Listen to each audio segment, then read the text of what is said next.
India కూటమి ఉపరాష్ట్రపతి అభ్యర్థిగా జస్టిస్ సుదర్శన్ రెడ్డి గారిని నియమించడం అనేది ఎంతో సంతోషకరం.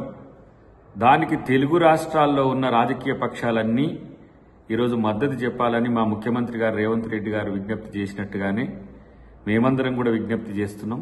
డెఫినెట్ గా చంద్రబాబు గారు ఈరోజు తెలుగు ఆత్మగౌరవం పేరు మీద గతంలో ఎన్టీఆర్ గారు ఏ విధంగా పివి నరసింహారావు గారు పోటీ చేసినప్పుడు పోటీకి పెట్టలేదో ఈరోజు ఒక తెలుగువాడు, తెలంగాణ వాడు, ఒక మంచి మానవతావాది ఈరోజు ఉపరాష్ట్రపతి అభ్యర్థిగా సౌత్ నుంచి, తెలంగాణ నుంచి, తెలుగు నుంచి నిలబడ్డాడు. కాబట్టి మీరు మద్దతు ఇవ్వాలి అని మేము విజ్ఞప్తి చేస్తున్నాం. దాంతోపాటు ఇలా జగన్ గారికైనా, పవన్ కళ్యాణ్ గారైనా, లేదంటే ఇటు కేసీఆర్ గారైనా, ఎంఐఎం అయినా, ఇంకా ఏ కమ్యూనిస్టులైనా సరే, ఏ రాజకీయ పక్షమైనా కూడా ఇలా ప్రజాస్వామ్యాన్ని బతికించుకోవాలి, రాజ్యాంగాన్ని రక్షించుకోవాలంటే జస్టిస్ సుదర్శన్ రెడ్డి గారికి మద్దతు ఇవ్వాల్సిన అవసరం ఉంది.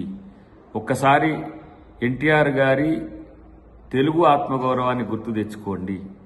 మన మధ్యన ఎన్ని సమస్యలున్నా మనం పరిష్కరించుకోవచ్చు. ఉత్తరాదికి సంబంధించి రాష్ట్రపతి ఉంటే దక్షిణాదికి సంబంధించి ఉపరాష్ట్రపతిగా తెలుగువాడు ఉండడం అనేది మనందరికి గర్వకారణం అనే విషయాన్ని మీరందరూ గమనించాల్సిందిగా మేము కోరుతున్నాం. ఒక మారుమూల పల్లె నుంచి, ఒక సామాన్య కుటుంబం నుంచి ఎదిగి న్యాయకోవిదుడిగా ఉండడమే కాకుండా సమాజంలో వివిధ అంశాల్లో వచ్చిన సమస్యల్ని తన తీర్పుల ద్వారా ఏ విధంగా పరిష్కరించడం అనేది ఆయన యొక్క గొప్పతనం.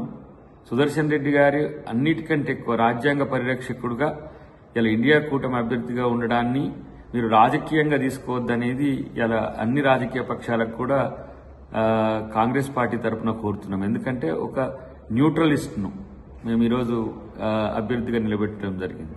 కాబట్టి నేనంటున్నా, రాజకీయాలకు పోవడం వల్ల అన్నీ బీజేపీ కేంద్రకంగానే ఉంటాయి. ఇలా బీజేపీ చెప్పినట్టుగా బాబు గారు వినాల్సి వస్తుంది, జగన్ గారు వినాల్సి వస్తుంది, పవన్ గారు వినాల్సి వస్తుంది, ఇటు కేసీఆర్ గారు కూడా వినాల్సిన పరిస్థితి వచ్చింది.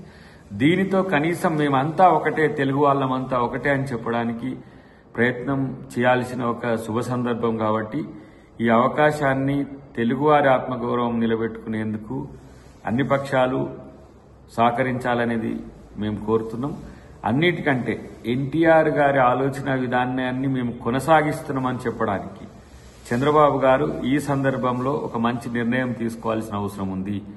మీ మద్దతు లేకపోతే ఎన్డీఏ ప్రభుత్వమే లేదు. అలాంటప్పుడు మీరు ఎందుకు శంకించాల్సిన అవసరం ఉంది? దీని విషయంలో సీరియస్గా ఆలోచిస్తారని నేను కోరుకుంటున్నాను.